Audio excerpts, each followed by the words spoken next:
Baik, salam sejahtera. Hari ini kita nak masuk ke topik kekuatan asid dan kekuatan alkali. So, untuk subtopik 6.3 ni, kita perlu belajar tentang definisi asid kuat, asid lemah, alkali kuat, alkali lemah dan terangkan kekuatan asid dan alkali berdasarkan darjah penceraian dalam air. Okay, kita lihat kepada perbualan antara pelajar dengan guru di sini. Guru bertanya, boleh tak anda nyatakan persamaan atau perbezaan antara dua asid ini? So, kita ada dua asid. Satu adalah asid etanoik. Satu adalah asid hidroklorik. So, pelajar pertama dia kata kedua-dua asid ini adalah asid monoprotik. Monoprotik bermakna apabila dia mengayun dalam air, dia menghasilkan satu ion hidrogen. So, betul, kedua-dua adalah asid monoprotik. Okey, pelajar kedua menyatakan ion hidrogen terhasil apabila asid dilarutkan dalam air. Betul lah ya. Bila hidrogen klorida, HCl larut dalam air, dia akan menghasilkan asid campur asid yang kita kata hidrogen dengan ion klorida.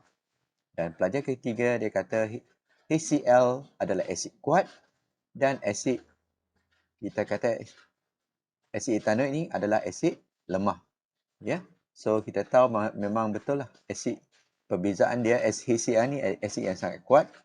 Asid etanoik ialah cuka. Cuka tu adalah asid yang lemah. So apa maksud asid kuat? Okey. So sekarang kita masuk ke maksud asid kuat dan kita akan bandingkan dengan apa maksud asid lemah. So asid kuat ni takrif dia adalah asid yang mengayon dengan lengkap dalam air untuk menghasilkan kepekatan ion hidrogen yang sangat tinggi. Okey, yang tinggi. Maksud dia, kalau kita ada molekul ataupun molekul HCl, kalau kita masukkan dalam air, apa yang berlaku adalah dia akan bercerai sepenuhnya dengan dalam air membentuk ion hidrogen dan ion klorida. So katakan mula-mula kita ada 100 molekul HCl. Selepas masuk dalam air, ini akan jadi kosong. So kita akan dapat 100 ion HCl dan 100 ion klorida. So ini yang kita kata mengayon dengan lengkap daripada molekul terus 100% tukar jadi ion hidrogen dan ion klorida. So bila kita sebut tentang asid kuat, kita kena nyatakan bahawa dia mengayon dengan lengkap dalam air untuk menghasilkan kepekatan ion hidrogen yang tinggi. Baik, asid lemah pula. Asid lemah ni kita kata dia mengayon separah. Okey. So bila dia mengayon separah dalam air, dia menghasilkan kepekatan ion hidrogen yang rendah. So contohnya kita ada CH3COOH, asid etanoik. Okey, kita letak dua arah, anak panah dua arah. Lepas tu kita akan dapat CH3, COO negatif dan H positif. Baik, apa maksud mengayon separah? Katakan mula-mula kita ada 100 molekul, katakan asid etanoik ini.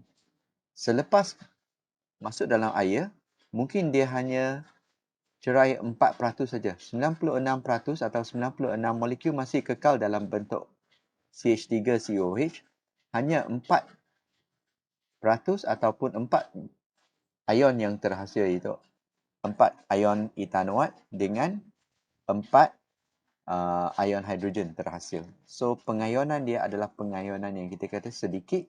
So ion hidrogen yang dihasilkan adalah rendah. Kepekatan dia adalah rendah. So kita panggil ini sebagai pengayonan separah. So bila pengayonan separah, dia menghasilkan ion hidrogen yang kepekatan rendah, maka asid itu adalah asid lemah. Sebab asid bergantung kepada, kita kata bergantung kepada ion hidrogen. Kalau semakin pekat, maka asid itu adalah asid yang kuat.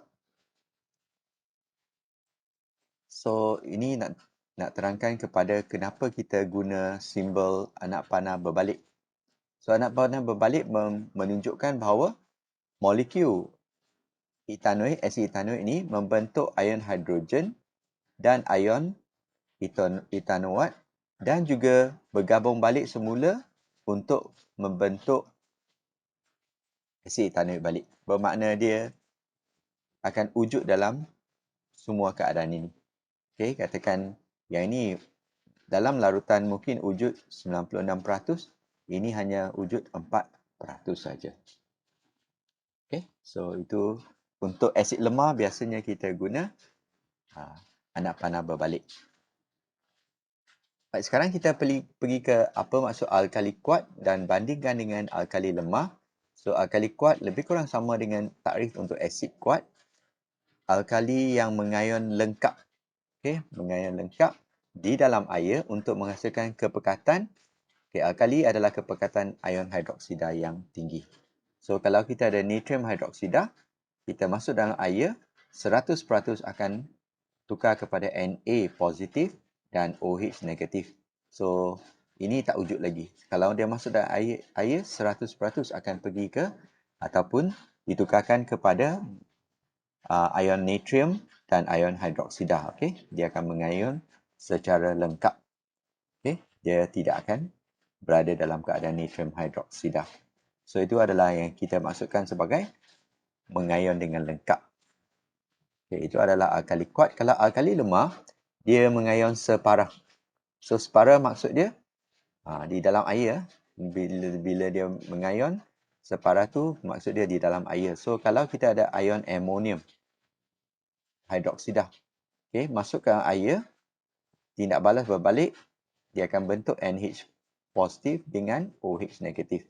So oleh sebab pengayonan dia separah saja, bermakna mungkin ini 4% saja, dia akan menghasilkan kepekatan ion hidroksida yang rendah. Jika tidak banyak, kita kata ion hidroksida yang terhasil. So bila tidak banyak ion hidroksida yang terhasil, kepekatan dia rendah, maka dia merupakan alkali yang lemah. Kita akan belajar tentang darjah penceraian. Kamu boleh baca dari segi aktiviti 6.3 dan cuba cari jawapan daripada internet. Baik, bila kita sebut tentang asid kuat dengan asid lemah, kita nak bandingkan. So mula-mula kita kena sebut untuk asid kuat mengayon lengkap di dalam air. Perkataan di dalam air perlu ada. Untuk asid lemah mengayon separah di dalam air. So asid kuat bila dia mengayon lengkap bermakna dia akan menghasilkan kepekatan ion hidrogen yang sangat tinggi. Manakala asid lemah, dia akan menghasilkan kepekatan ion hidrogen yang rendah sebab dia mengayon sedikit saja.